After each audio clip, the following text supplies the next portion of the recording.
Hello manga and anime lovers, I'm Branch Runner 1, you can call me Branch, and today I'm going to be talking about How to Become Ordinary Season 2, Episode 5, I believe it is. Oh boy. Of course, this episode ends right before the climax, although I suspect that we may not actually get the climax next episode because of the way the show is going. This mystery is lasting a whole lot longer than I expected it to. At this point, I think it's going to last the entire season. However, I would not be surprised if Osanai's involvement gets solved next episode, because it seems like we are coming to the conclusion of both Kobato and Osanai's experimental relationships, let's put it that way. Because this episode, probably, there's a lot of other stuff about the actual mystery, but the most substantial character moment that happens this episode is Kobato is finally dumped. And wow, we all didn't see this one coming. It's not like there were two dysfunctional people trying to pretend to be in a relationship. It just turned out that the girl noticed that it wasn't going to work out much faster than Kobato did. And I think all the rumors about this girl turned out to be true, although I think they're a little bit tamer than what we were led to believe.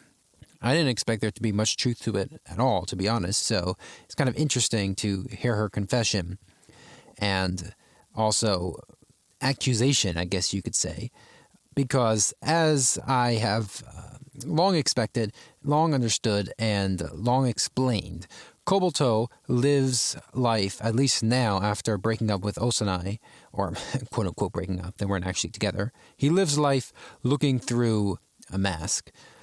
Like he does not show, he's so desperate to be ordinary that he's put himself into basically the position of a character on a play.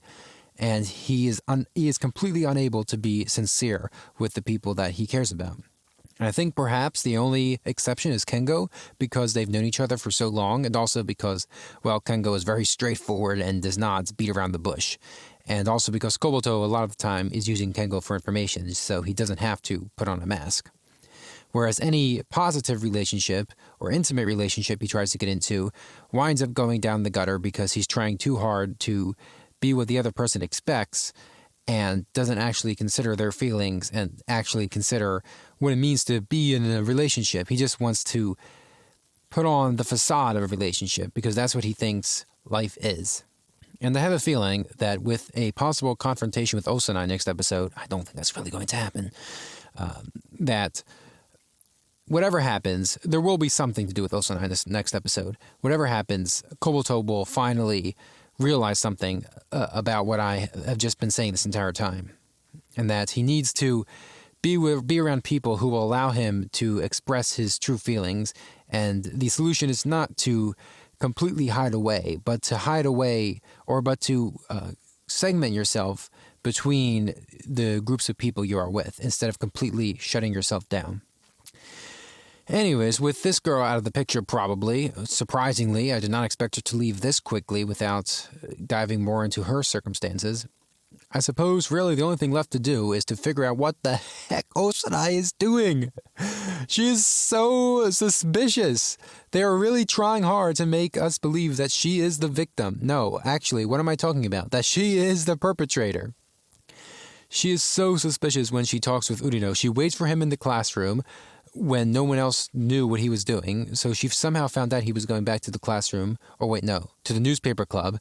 Not only did she get the key, she stole the key to the newspaper club through, sneaky means. She waited for him just to get the information on if he was going to do a stakeout that night, which of course he wasn't because of the typhoon. But she also said a bunch of really cryptic stuff, and they had a conversation between two people that I have never heard before. They're like NPC-esque dialogue here.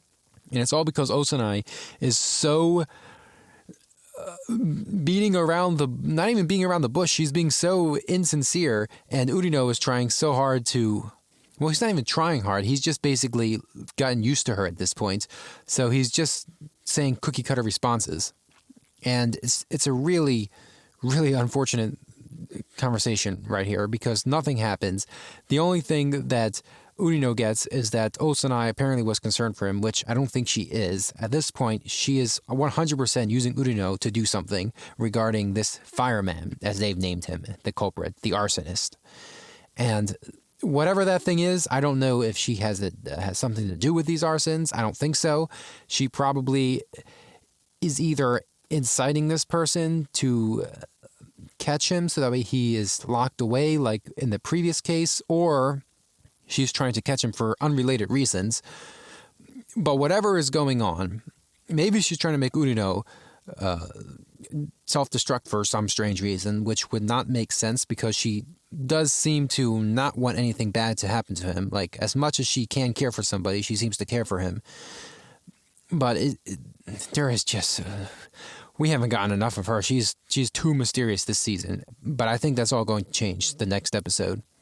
Because we finally have some idea on what the hammer was for. I did not put together that the marks on the pole we saw in like episode 2 or 1 or whatever, I think it was 1 actually, was made by the hammer that was stolen. Urino says it was hammer marks when he's talking to the cram school guy, and I guess that's the case. It didn't look like hammer marks to me, unless they're talking about something that we just haven't seen yet, and we will see next episode. I don't know. Really, the mystery is up in the air at this point. We have gotten so few clues in the past couple of episodes that I really don't have anything more to say that I haven't already said.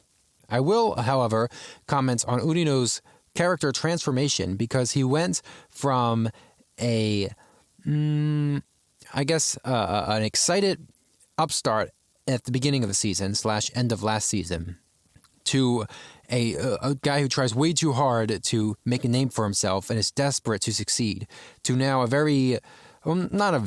decently calm and calculated individual when now that he's, I guess, has a rhythm going, and now that he's actually responsible for other people. By the way, apparently one of the newspaper club members got stopped by the police in the time that we didn't see and got basically yelled at.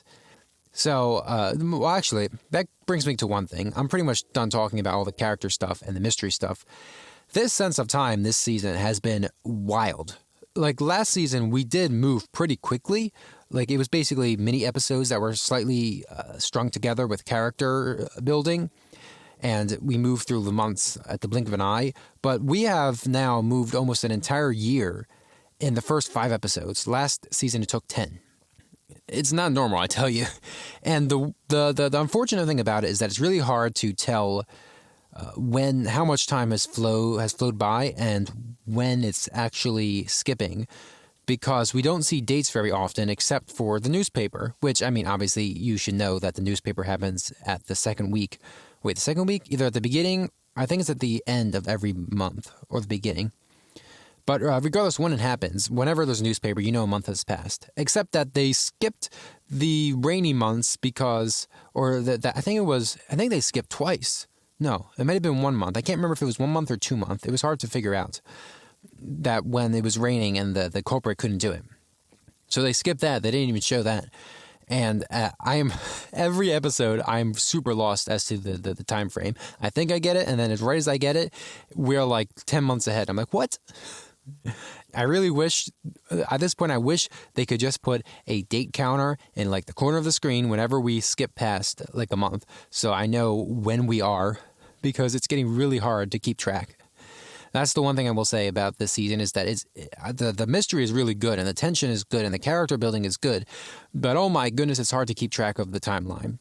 And I read the Monogatari series, and I could keep better track of that timeline than I can this. Maybe it's a quirk of the adaptation. I assume the light novel is a lot more detailed in the times, and I assume maybe it might even be every chapter is a different month or whatever.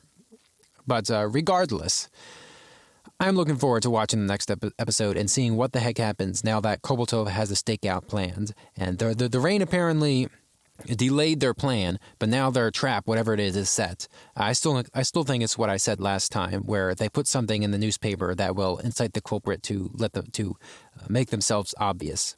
Who knows? But I guess aside from that, that's all I really have to say on this episode. Thank you so much for listening. If you did, if not, you're not hearing this. All right, have a good one. I hope to see you in the next one. So long.